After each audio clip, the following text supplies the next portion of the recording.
Di ka yata marunong mag-shampoo?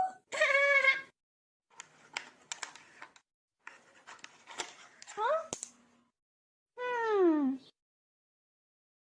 Hmm?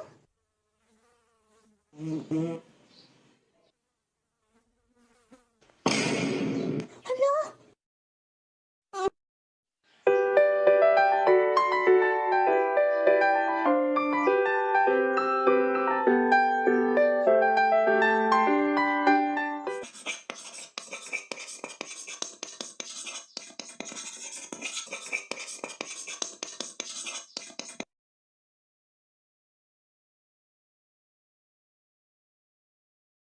Ano sa tingin mo? Tama na kaya tong sagot natin?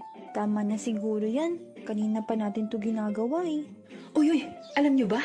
May bago ditong transferi. Talaga? Cute ba? Oh, pogi.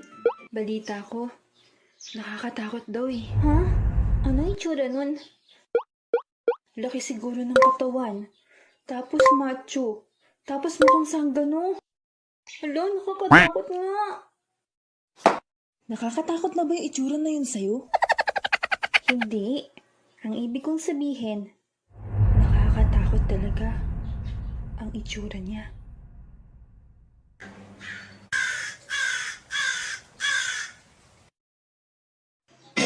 Lumingon kayo dito. Ba't kailangan mo pa manggulat? Sorry na, hindi ko naman alam na duwag ka eh. ano ba yun, Jeric? Pwede bang sabay-sabay tayong umuwi mamayang hapon? Medyo gagabihin ako. Antayin niyo na lang ako, okay lang ba? Aba, nagpapaantay pa to ah. Bakit ka gagabihin, Jeric? May iimbestigahan pa kasi kaming krimen. Alam mo naman, ako ang presidente ng school. Hindi ako pwedeng mawala dun. Presidente daw? E di ikaw na. Ala, krimen. Sige, antayin ka namin. Dalian mo lang ah, nakakatakot eh.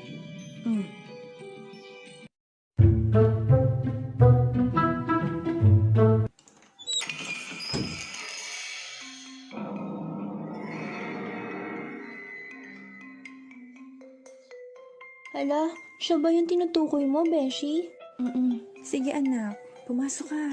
Huwag ka mahiya. Ipakilala mo yung sarili mo. Sige na anak, pumasok ka na.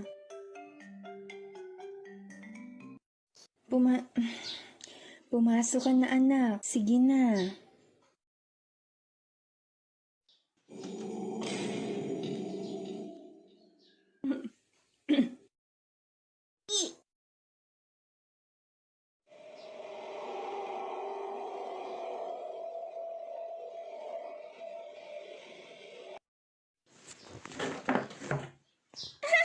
Hindi ka yata marunong mag-shampoo?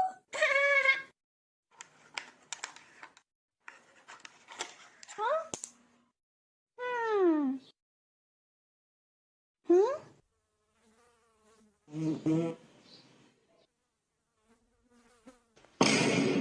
Hala?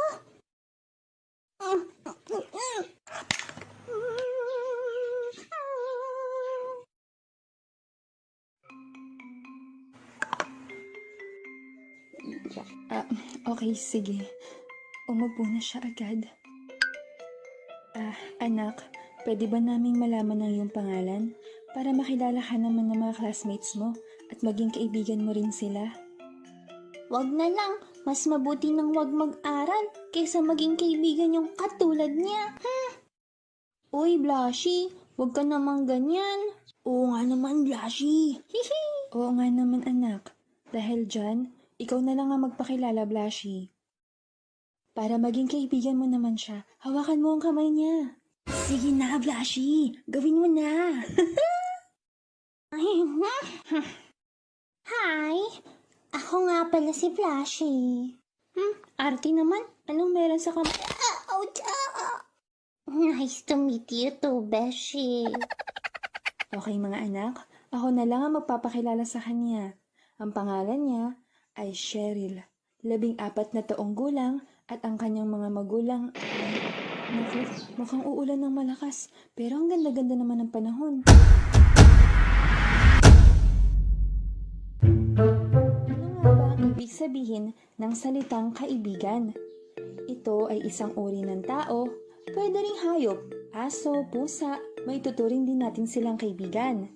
Ang kaibigan din ay maaari mong hinga ng tulong at karamay sa problema. Pero may kabaliktaran ang salitang kaibigan. Alam niyo ba kung ano yun? Ay, sorry po, teacher. Pwede rin, pero ito ang kabaliktaran ng salitang kaibigan. Kaaway.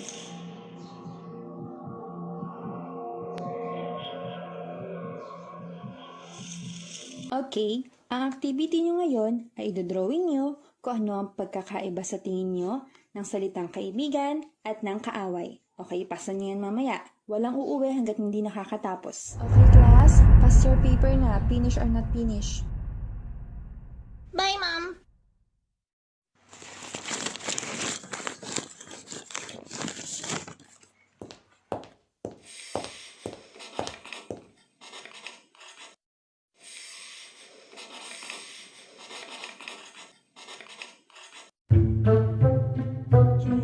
Matagal pa ba yan?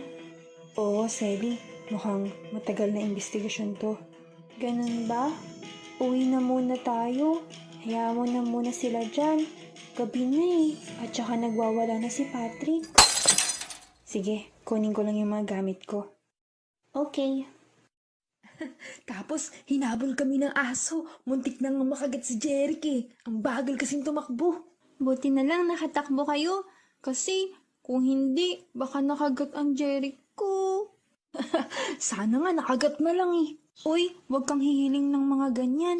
Masama daw yan. Joke lang. Ito naman. Kahit na. Guys, pwede bang talian na natin? Parang may sumusunod kasi sa atin eh. Oo nga, akala ko ako lang ang nakakaramdam nun. Hala, tara na.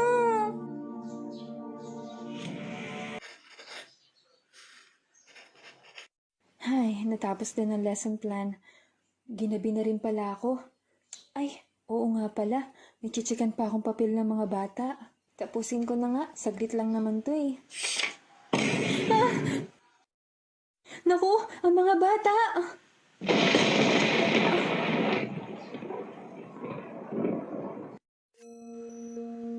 Thank you for watching. Please like and subscribe and comment down below para may shoutout ka ni Cheryl.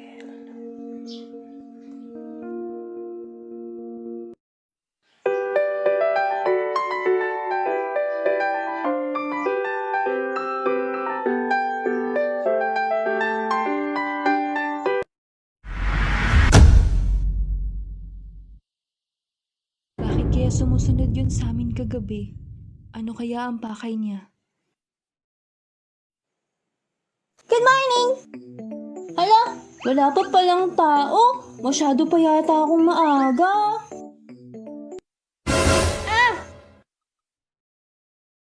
Oh, Sally, ako lang to. Ang aga mo ah. Hay, tinakot mo naman ako. Oo, maaga kasi ako nagising. Hindi nga ako nakatulog, kakaisip dun sa sumusunod sa ating kagabi. At saka bakit na kaya tayo sinusundan? Huwag ka na mag-alala, Sally. Pag sumunod pa yun sa atin mamaya, sa pag-uwi, hahanapin na talaga natin kung sino yun. Tara na, pumasok na tayo. Ha? Papaano nakapasok si Cheryl sa loob ng classroom? Bakit, Sally? Anong problema? Kasi wala namang tao kanina sa loob ng classroom. Pero hayaan mo na. Baka hindi ko lang napansin.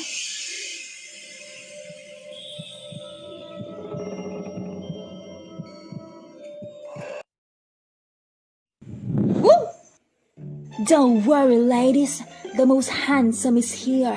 You better watch out, cause if you don't, you will fall. But don't worry, I will catch you. Okay, Patrick, that's enough. Explain this. What is this, ma'am?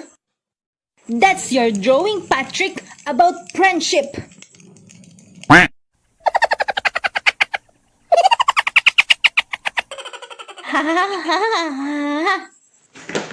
Pero mom, sa harap, dali. Show them! Go, Patrick! Alam naming maganda yung drawing mo.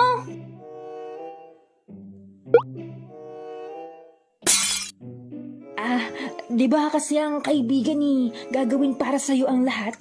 Kaya, ayan, si Jeric, ginawa ang lahat. Parang alalay. Gagawin ang lahat para sa kaibigan. Hay, okay, next. Sally, isa ka pa. Paki-explain nga rin to. Mom! Isa. Okay. Ha?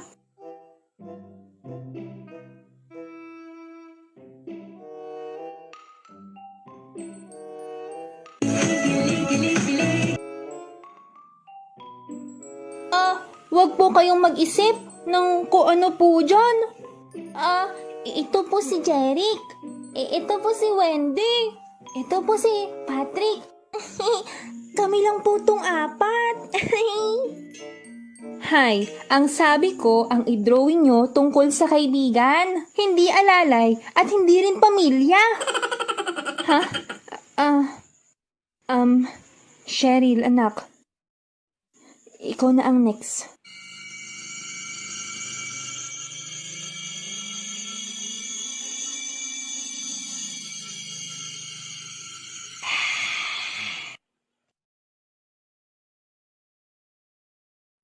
Hindi pa yata tapos yung pag-iimbestiga sa crime scene. Kaya nagpapaantay pa si Jeric.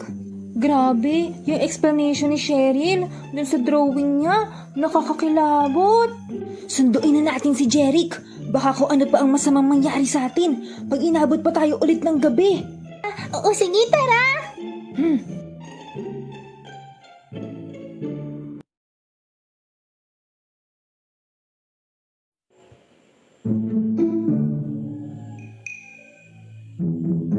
Ayan yung itsura ng crime scene. Di ba, baboy yan? Bakit kailangan pang imbestigahan? Kung titingnan niyong mabuti, sinaksak ang baboy ng 10 beses. Malay mo ba? Baka gusto lang ulamin. Ayon sa investigasyon, marami ng baboy ramo ang pinatay ng sospek at 10 din ang saksak ng bawat isa sa kanila. Hala, tapos hindi naman nila inuulam. Talagang ulam ang nasa isip mo, Sally. Masarap daw yun eh. Pero alam nyo, nung isang gabi, may humahabol sa aking baboy ramo. Tapos nakatakbo ako. Buti na lang nakatakas ako. Ang galing ko. Pero, nung nakita ko to, may pumapatay pala sa kanila. Siguro hindi ako nakatakas. Iniligtas yata ako nun. Ay, ginabi na naman tayo. Ang tagal kasi ng kwentuhan natin kanina tungkol dun sa sinaksak na baboy. Sandali. Sumusunod na naman siya. Ala, Jeric, iligtas mo ako. Ay, hanapin na natin yan na malaman natin kung bakit siya sumusunod. Ha? Scary! Hello? May tao ba dito? Bulaga! Ay, wala pala. Nasaan ka ba? Magpakita ka na. Bakit ka ba sumusunod? Ay! Ano? Hala, ano yun? Ay! Daga lang pala. Mag-iingat kayo. Sus, Mariosep! Jeric! Bakit ka ba laging sumusunod sa amin? Kaya nga, natatakot ulit tong Sally namin. Gusto ko lang naman makipagkaibigan. Ganon ba? Di, sige, magpakita ka. Ayoko! Di wag. Hindi ko naman pinipilit eh. Tukot ako.